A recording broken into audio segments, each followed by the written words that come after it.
मेरे ऐसे बाल हुए, इतना मारा पीटा है मुझे। मेरा बच्चा 1 साल पहले गया, तब से हमें नोच। Hello everyone, welcome back to my channel Poonam stream. आज हम बात करेंगे चटोरी रजनी जी के बारे में। आज हम बात करेंगे फेमस यूट्यूबर और फूड क्रिएटर चटोरी रजनी जी के बारे में, जिनका की बहुत ही दुर्घटना उनके साथ हो गई हो उनकी ही सोसाइटी में। और हम इस बारे में बात करते ही रहेंगे, लेकिन साथ साथ आपसे निवेदन है कि आप भी वीडियो में बने रहिएगा और वीडियो को पूरा देखिएगा, लाइक कीजिएगा अगर पसंद आता है और सब्सक्राइब कीजिएगा अगर नए आए हैं चैनल पर। तो चटोरी रजनी जी ने एक भावुक पोस्ट किया है जिसमें कि उनकी ऑडियंस बहुत ज़्यादा भावुक हो गई और साथ साथ चिंतित भी हो गई है। उसमें उन्होंने सोसाइटी की कुछ उनके साथ जो मारपीट हुई है, दुर्घटना हुई है, और इसके साथ साथ अपने बेटे की याद, क्योंकि जो हालात जिस हालात से चटोरी रजनी जी गुजर रही, क्योंकि एक चेहरे पे मुस्कान लाना और उस दर्द के साथ जीना आसान नहीं होता सबके लिए, क्योंकि दुनिया आगे बढ़ जाती है, हालात सबके आगे बढ़ जाते हैं, लेकिन माँ बाप का दर्द वही रहता है। रजनी जी के हालिया बयान से जाहिर होता है कि उनका दर्द जो है वो सालों से दबा हुआ था और उनकी बेटे की यादें जो हैं अभी भी उनके दिल से नहीं गई हैं। साल भर से ऊपर हो गया है उनके बेटे को गए। इस दुर्घटना ने उनको एकदम झकझोर के रख दिया है, साथ ही उनकी ऑडियंस को भी झकझोर के रख दिया है कि कोई कैसे इतना बड़ा तकलीफ दे सकता। उनके साथ जो कथित मारपीट हुई है उनकी ही सोसाइटी में, जबकि उनका इससे कोई लेना देना नहीं था। छोटी सी बात के लिए मेरे ऐसे बाल हुए, इतना मारा पीटा है मुझे। मेरा बच्चा 1 साल पहले गया, तब से हमें नोच। देखा आप लोगों ने, जो सीधे लोग होते हैं, जो तरीके से काम करते हैं, कैसे परेशान किया जाता है। पहले तो हमारी पार्किंग में एनरोचमेंट कर लिया। हम ऐसी सोसाइटी में रहते हैं जहां किसी का कोई मतलब मान ईमान नहीं है, एमसी कोई काम की नहीं है, सब मिले हुए हैं। हमारी पार्किंग की एनरोचमेंट कर ली, हमने RWA में कंप्लेन दी है, हमने लीगल केस के लिए अप्लाई किया। हम तरीके से जा रहे हैं, हम किसी से लड़ने नहीं जा रहे। हमने हमारी गाड़ी हमारी पार्किंग में खड़ी की, हैंडल ब्रेक और लॉक के साथ। रातों रात उसे खोल के आगे कर दिया गया है, अपनी गाड़ी पीछे खड़ी कर दी है। जब मैं और संगीत नीचे देखने गए तो जिसने ये किया वो नहीं, पर तीसरी कोई औरत आके संगीत पे हाथ उठाने आ रही है, लड़ने आ रही है। बीवी होके आप कितना बर्दाश्त करोगे।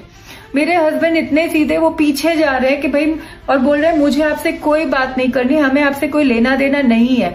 मैं उसे बोल रही हूँ हमें तुमसे बात नहीं करनी, पर वो घुस घुस के संगीत के ऐसे हाथ उठा रही है। तो कितने दिन कोई बीवी बर्दाश्त, कितनी देर बर्दाश्त करती मैं फिर भाग के गई और मैंने कहा दूर हटो और दूर से बात करिए, हाथ उठा के दिखा मत।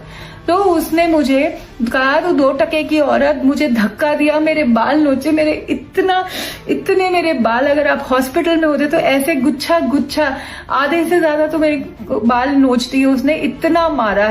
इस घटना की शुरुआत यहीं से होती है कि पार्किंग को लेके विवाद होता है। पार्किंग में उनकी कार खड़ी थी और उन्होंने देखा कि अपने फ्लोर से कि उनकी पार्क जो की गई थी कार, उसको उस जगह से हटा के कहीं और कर दिया गया है। जिस पर उनके पति नीचे गए, उनसे बातचीत करने लगे। जो कथित महिला थी उन्होंने मारपीट चालू कर दी उनके पति के साथ। ये सब देखते हुए रजनी जी भी गई नीचे और उन्होंने बीच बचाव की कोशिश की, लेकिन बीच बचाव में सेल्फ डिफेंस में जो अपने को बचाने के उस पर उनके साथ जो मारपीट की गई है उसके लिए उन्होंने इसकी रिपोर्ट भी की है, लेकिन रिपोर्ट में कुछ भी उनको सोल्यूशन नहीं मिला। अभी तक कोई भी कार्रवाई नहीं की गई है। कथित महिला ने उनके साथ बहुत भद्दगी की और बहुत मारपीट की, और जो अपशब्द जो कहें वो अलग की बात है, और उनके बाल खींचे, उनको मारा, और उन्होंने जो भी बचाव किया है अपने सेल्फ डिफेंस में, वो खुद के लिए बचाव के लिए जो किया है ना, वही उन्होंने हाथापाई जो की होगी, वरना उन्होंने उस पर खुद से हाथ नहीं उठाया। वो महिला ने सबसे पहले उनके ऊपर हाथ उठाया, उनके बाल खींचे और उनको मारा भी है, नोचा घसूटा। इसकी रिपोर्ट भी की गई है, लेकिन अभी तक कुछ भी कार्रवाई नहीं की गई। रजनी जी इस बात से बिल्कुल भी संतुष्ट नहीं है। दूसरा बंदा जिसका कोई मतलब नहीं, वो घुस के मारपीट कर रहे हैं, तमाशे कर रहे हैं। और जब थाने में बैठ के बात चल रही तो बोल रहे कि 2.5 साल से जब इस सोसाइटी में हो तब क्या कर रहे थे, अब क्यों उठ रहे हो। नहीं सर, 2.5 साल से हम पेपर वर्क कर रहे हैं, प्रेसिडेंट को, RCS को लिख रहे हैं, कोशिश कर रहे हैं। और कल यानी कि जब मैंने कहा आज 17 जून मेरे बेटे को गए एग्जैक्टली 14 महीने हो गए।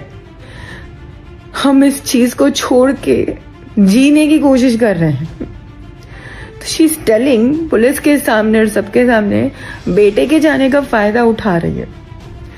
इसमें क्या फायदा उठाया हमने? हर जगह मेरे बेटे को क्यों खींच के लाते हैं लोग? जो ग्रीविंग पेरेंट्स हैं, मतलब वो जिए ना, वो कुछ ना करे, वो बस फायदा उठा रहे दुनिया का। जैसे ये पोस्ट सोशल मीडिया पे वायरल होती है तो ऑडियंस दो हिस्सों में बटी है।